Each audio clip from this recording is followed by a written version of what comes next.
అందరూ చాలా మంది మాట్లాడింది భారతీయ జనతా పార్టీ సొంత కార్యక్రమం లాగా రామ మందిర ప్రాణ ప్రతిష్ఠ చేసిందని అందరూ చెప్తున్నారు.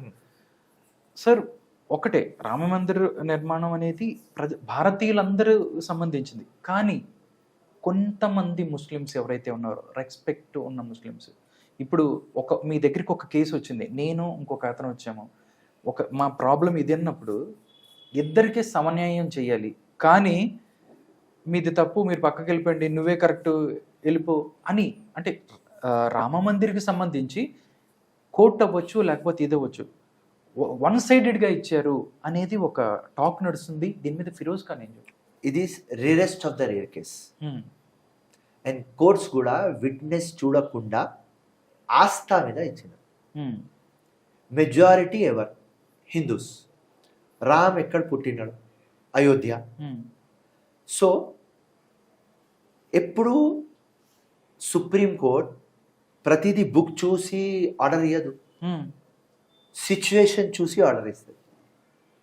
సో కంపేర్ చేస్తే ఇక్కడ మైనారిటీస్, ఇక్కడ హిందూ, వీళ్ళు ఎక్కువ ఉన్నారు. 140 crores పెడితే వీళ్ళు 100 crores. నిజం ఎటుందో చూసి ఇవ్వాలి కదా. నో, మెజారిటీ ఎటుందో చూసి. I will tell you, there is one word ఇలా నువ్వు నేర్చుకోవాలి, మీరు నేర్చుకోవాలి. సార్, అది ఉంటుంది ప్రూడెంట్. రైట్ ఆర్ రాంగ్ ఉండదు. సిచ్యువేషన్ లో ఏది రైట్ దానికి అంటారు ప్రూడెంట్.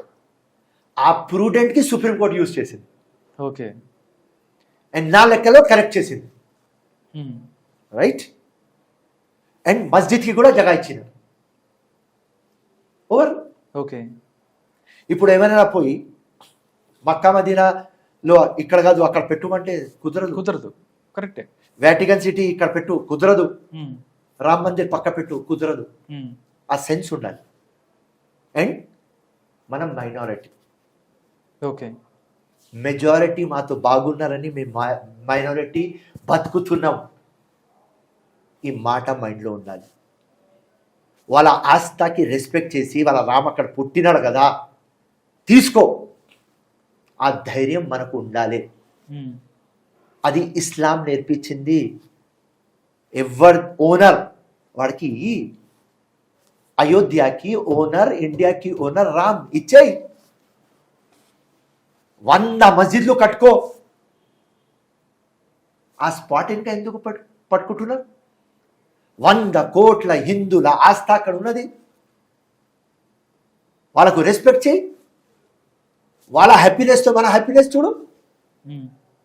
అంతా చెప్తారు.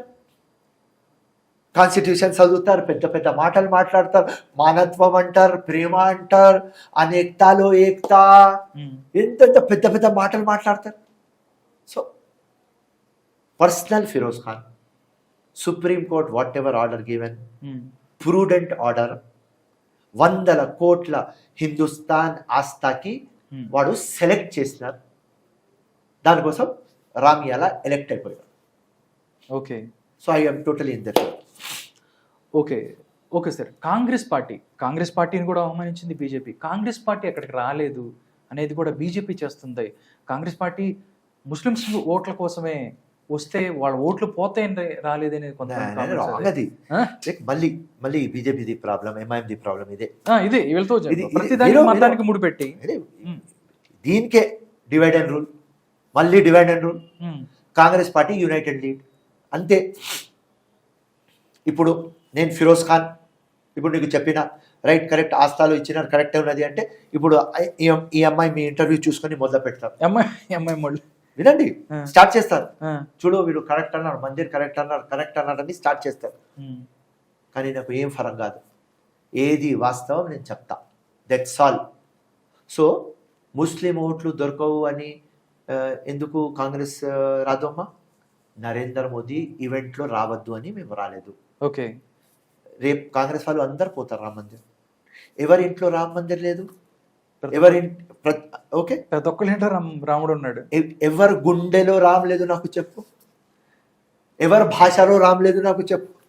ఎవరి మైండ్లో రామ్ లేదు నాకు చెప్పు? ఎవరి సోల్లో రామ్ లేదు నాకు చెప్పు? ఈ డ్రామా ఎందుకు నరేంద్ర మోదీ అని కాంగ్రెస్ పోలేదు. ఓకే, అంతకుమించి ఏం లేదంటారు? నథింగ్. ఓకే, అందరికీ రామ్ కావాలి. ఓకే. మీరు దానికోసం ఈయన మొత్తం ఓనర్షిప్ నేనే అని ఈయన క్రియేట్ చేస్తున్నారు నరేంద్ర మోదీ. దానికోసం పోలేదు. నేనే ఓనర్, నువ్వు రా, నేను నీకు ఇన్వైట్ చేస్తున్నా. సో నీ అయ్యా జాగే నువ్వు ఇన్వైట్ చేసేది, రామ్ దగ్గర నువ్వు ఇన్వైట్ చేసేది ఎవరు రా భయ్? మేమే వెళ్తాం, 100% పోతాం. పోతాం. మా గుండెలో రామ్ ఉన్నది, ఏం ప్రాబ్లం? దానికోసం పోలేదు. Okay That's all.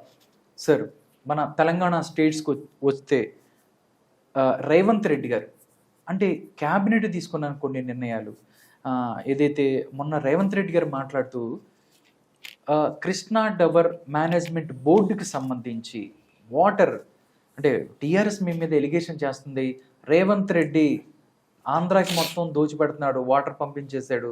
ఏదైతే సెంట్రల్కి సంబంధించి ఈ కృష్ణా రివర్ మేనేజింగ్ బోర్డుకి సంబంధించి అంతకుముందు మేము ఫైట్ చేసాము సెంట్రల్కి ఇవ్వమని, రేవంత్ రెడ్డి వచ్చిన తర్వాత తెలంగాణని మోసం చేసి తెలంగాణ ప్రజలకు కావాల్సిన నీటిని మొత్తాన్ని ఆంధ్రాకి తీసుకెళ్ళిపోవటానికి ఆయన సహకరిస్తున్నాడని మాట్లాడుతుంది. మీరేం చెప్తారు sir? Firoz Khan, Congress party 6 guarantee schemes అని మేము చెప్పినాం సార్. ఇది సాధ్యం కాదు, ఇంపాసిబుల్ అని వాళ్ళ మేనిఫెస్టోలో పెట్టుకున్నాం. Okay sir. దాని తర్వాత మేము చెప్పినాం 100 days కావాలి, దాని తర్వాత మేము అమలు పెడతాం. ఇప్పుడు 2 months అయింది, లొల్లి పంచాయతీ చేస్తున్నారు, చేయలేరు. నీళ్ళు ఇచ్చినారు చెప్పినారు. రేవంత్ రెడ్డి గారు వచ్చి క్లియర్ కట్ చెప్పేస్తున్నారు కదా, అవును, అసెంబ్లీలో మాట్లాడదాం. కేసీఆర్, కేటీఆర్, హరీష్ రావు, ఇంకా కావాలంటే కవితకి కూడా తీసుకువచ్చాయి, డిబేట్ పెట్టుకుందాం. ఎందుకు లొల్లి పంచాయతీ చేస్తున్నారు? మీరు అన్యాయం చేస్తున్నారు, మేము న్యాయం చేసినాం, రైట్? 10 to 12 TMC రోజు డైలీ మైనస్ అవుతుంది. మొత్తం డ్రామా మీరు చేస్తున్నారు, మొత్తం మీకు లంగా పళ్ళు నేను బయట పెడతా అని రేవంత్ రెడ్డి చెప్పినారు. సో బీఆర్ఎస్కి అర్థమైతలేదు.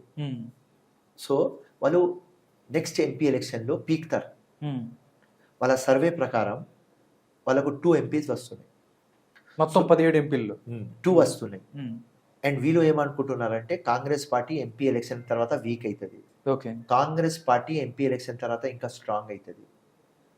ఈ లాజిక్ చెప్పేస్తున్నా. సో వీళ్ళకు నరేటివ్ లేదు, వీళ్ళ ఎమ్మెల్యేస్కి కాపాడుకోవాలి, మన దగ్గర జబర్దస్త్ సబ్జెక్ట్ ఉన్నది, ఒక నెరేటివ్ సెట్ చేస్తున్నారు. ఓకే, చిన్నప్పుడు పంచతంత్ర మీరు చూస్తున్నారు, చదివినారు, నేను చదివినా. ఓకే, మా అమ్మ చెప్పేది, మాకు అన్నం పెట్టుకుంటా, వాళ్ళు మేకాకి తీసుకుపోతున్నారు. సో ఆ మేకా తీసుకోవాలి అంటే అరే గాడిదికి తీసుకుపోతున్నారు, రోజు గాడిదికి తీసుకుపోతున్నారు అంటే వాడు ఒక రోజు మేకాకి ఇడిసేసి వెళ్ళిపోతారు. అట్లనే సేమ్ స్టోరీ మా కేటీఆర్ది, కేసీఆర్ది, హరీష్ రావుది ఇప్పుడు నడుస్తుంది, రైట్? కాంగ్రెస్ లోపాలు చెప్పాలి, చెప్తే ఈ ఎమ్మెల్యేస్ ఎవరికి మైండ్లో లోపల ఉన్నది కాంగ్రెస్కి రావాలి, వాళ్ళు మా దగ్గరనే ఉండిపోతారు ఫర్ టైం బీయింగ్ అని. మొత్తం ఇది డ్రామా, దేనిలో నిజం లేదు, అన్నీ రాంగ్.